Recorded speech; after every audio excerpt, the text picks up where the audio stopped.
Hi and welcome to episode 19 of Talking Leadership. This is Eric Perez. Thanks again for joining me.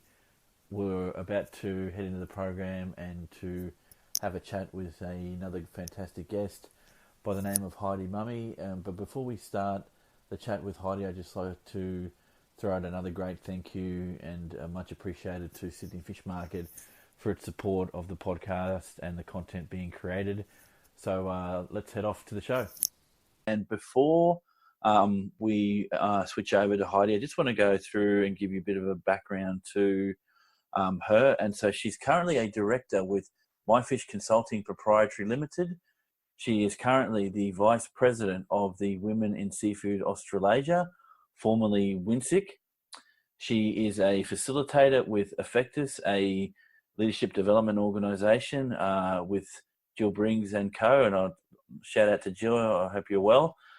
She is also the Northern Territory Director for Women in Seafood Australasia. And finally, but not least, she has been working for the past 15 years for Tly Ltd as the Quality, Health and Safety and Environment Systems Manager. So I'd like to welcome to the program Heidi. How are you? Very well, thank you, Eric. Look, thank you for joining us. So and I'm looking forward to this conversation around your pathway with leadership. So can I start by asking, what was your first leadership role, and why did you take that on? I guess my first leadership role, it probably goes back to my teenage years, actually. I played a lot of netball growing up, and I guess my first leadership role probably would have been as captain and vice captain of a few different representative netball teams. Oh, excellent. Okay, and how long were you playing netball? I played netball for, well, jeepers. I started when I was probably about 5, and due to horrendous netball knees, I was unable to continue playing after about the age of maybe 27. Oh, okay. So outside of the sport, yeah, no, I can understand. I've busted both my shoulders. I can't compare them to knee injuries, but I understand the pain. So can I ask, outside of the sporting realm, what was hmm your first leadership role in a formal work type sense? I guess in a formal work type sense, it would possibly be only reasonably recently. I am the deputy chair of the NT-RAC, which is the Fisheries Research and Development Research Advisory Committee up in the Northern Territory. And I've been in that role for a couple of years now. And then also being the director at Wiser, and now also the vice president for those guys. So. Okay, so I'll put question one to you here. Then, in your experience, do you find a difference between leadership and management? Oh, that's an interesting question. And yes, definitely. I think you find that people can probably be managers and leaders, and you also get people that are really strong managers and possibly not so strong leaders. I guess for me, the difference between the two is that managers tend to be really focused on decision making and making things happen, whereas you find people who have got those real leadership skills, they play, I guess, more of a mentoring type role, and they really try and empower and develop the people that are around them and the people that they work with. Okay, just if I can unpack that a little bit, do you think you can be an effective leader without being a good manager or having had managerial experience? So I think people can definitely be great leaders and strong leaders without necessarily having management experience, so to speak. I think leaders often possess a certain set of skills, and they are very much around communication and how you interact with people.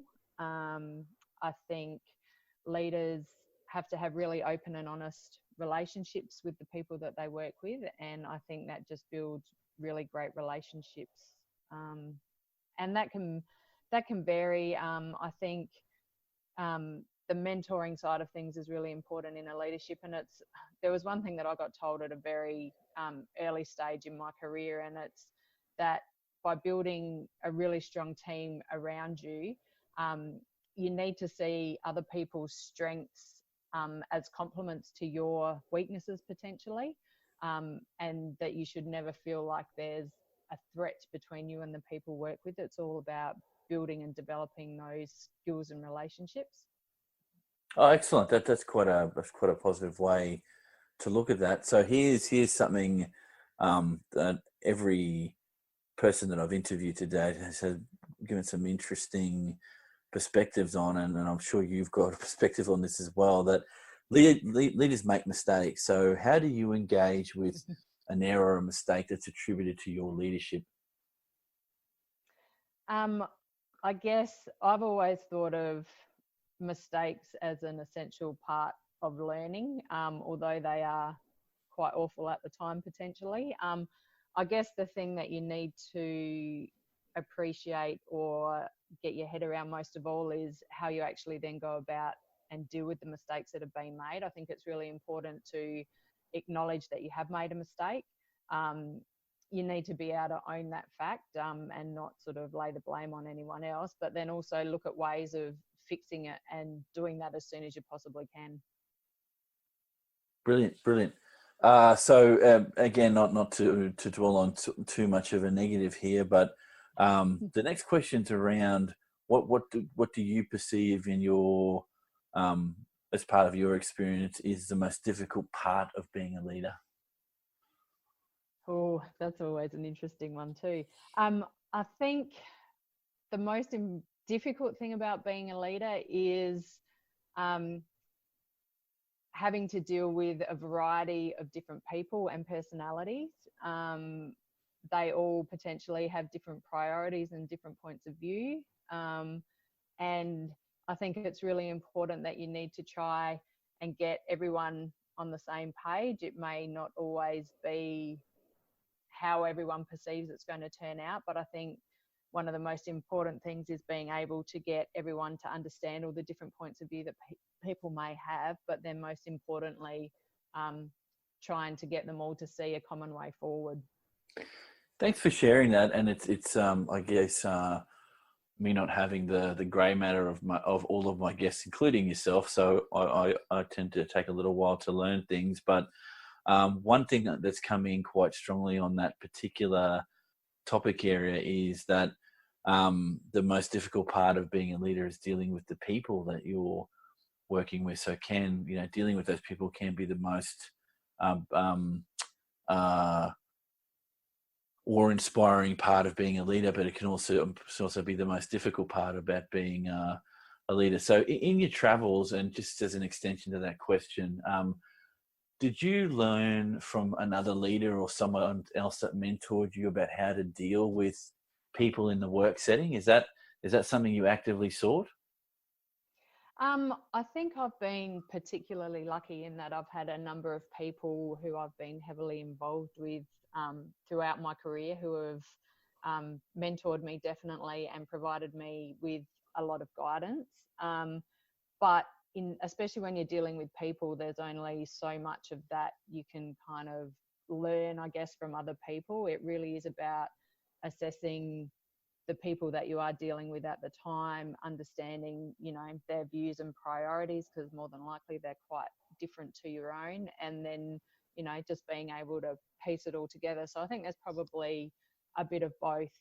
You definitely need to develop your own sense of dealing with people and how to read and judge people.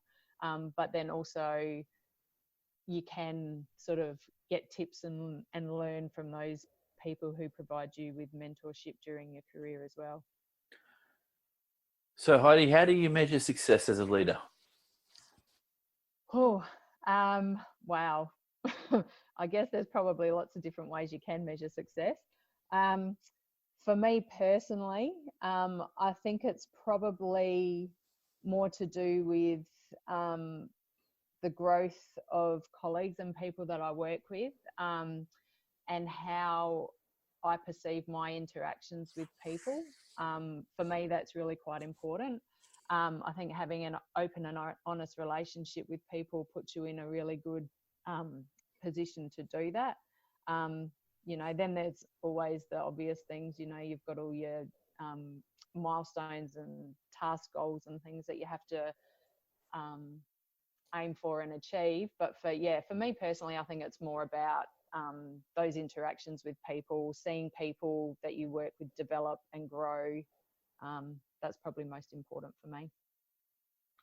Excellent, and that that seems to reflect what most of the other podcast guests have suggested, that it's seeing others flourish and grow and move beyond maybe their own positions to do things in that leadership space down the track. And not everyone will go down that track, but some will. So no, thank you for sharing. I have 3 statements now that I've been asking everybody. So I'll put the first one to you. On-the-job experience develops better leaders. Oh, you've got some curly ones, haven't you?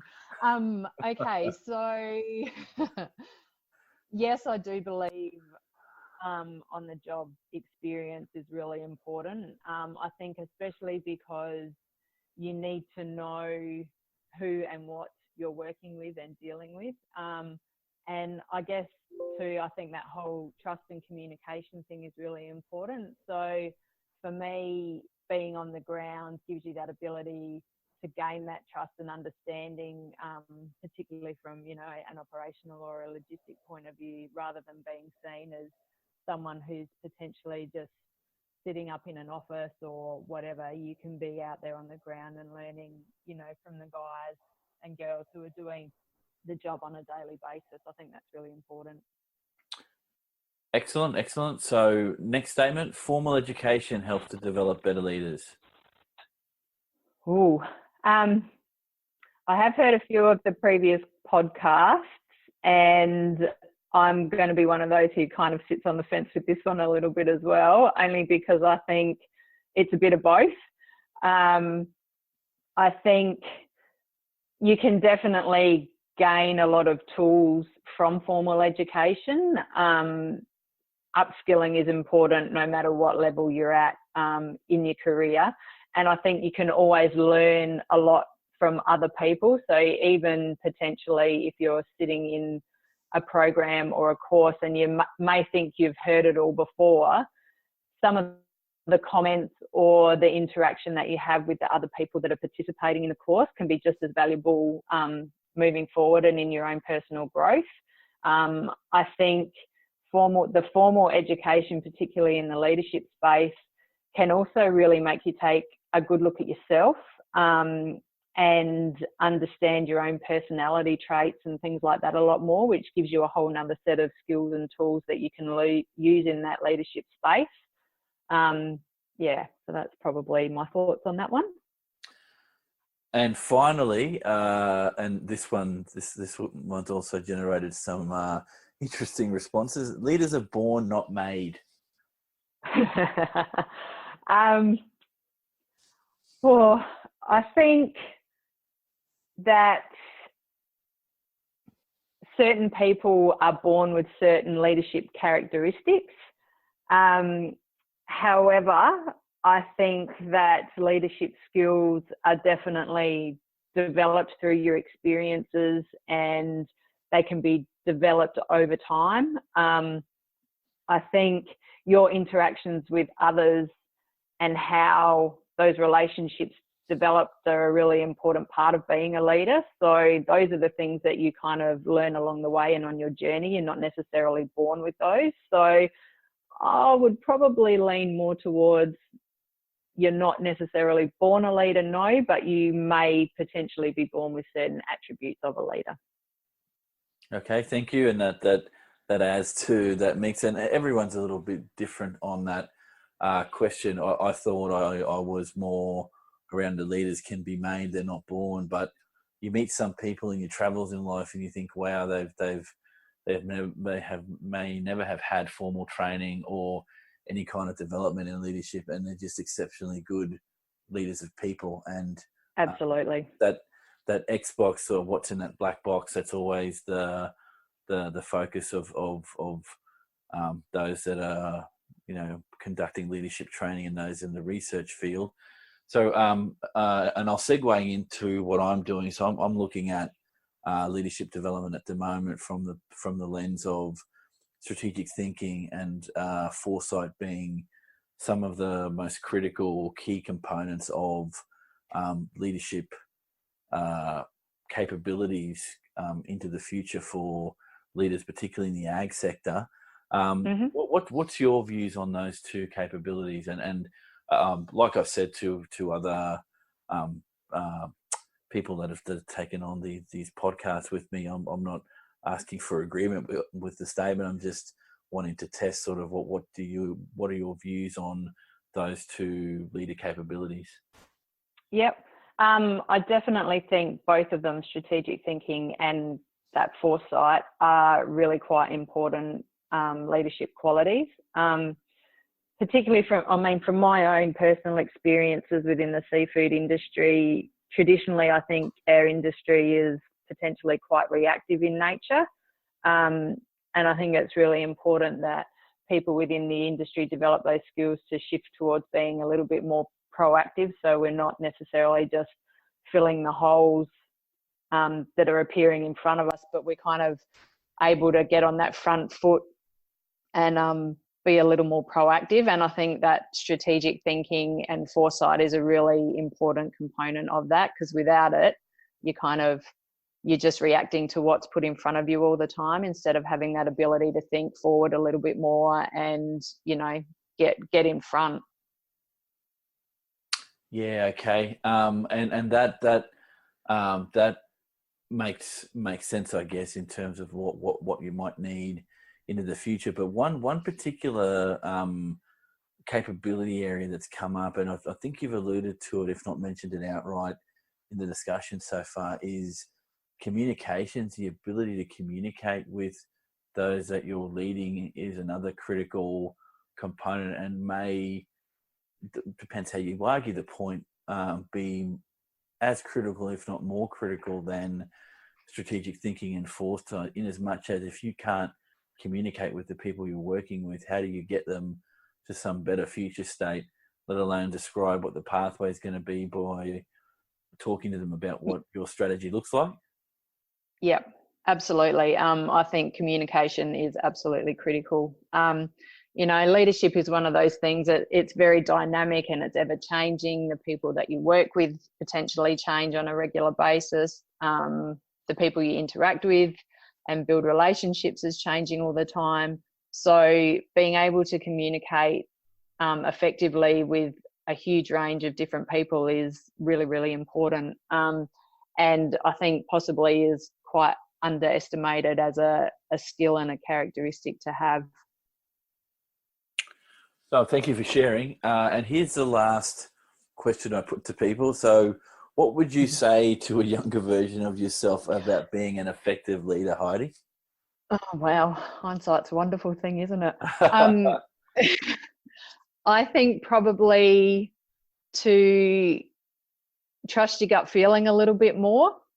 They're usually pretty spot on. Take every opportunity that's put in front of you, even if you think, why at the time, you know, someone else has put it in front of you potentially for a reason that you may not necessarily see.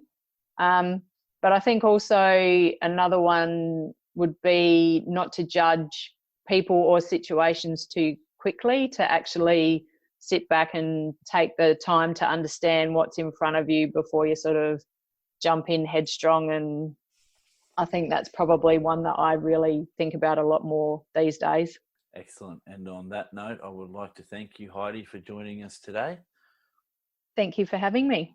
That's excellent. That's no worries. Look, there'll be more content developed into the future around this leadership question, and I'd love to have you back on a podcast in the future if you're willing to have an ongoing chat with myself. Absolutely. Excellent. I'd like to thank everyone for joining us again, and I'll catch you all on the next podcast.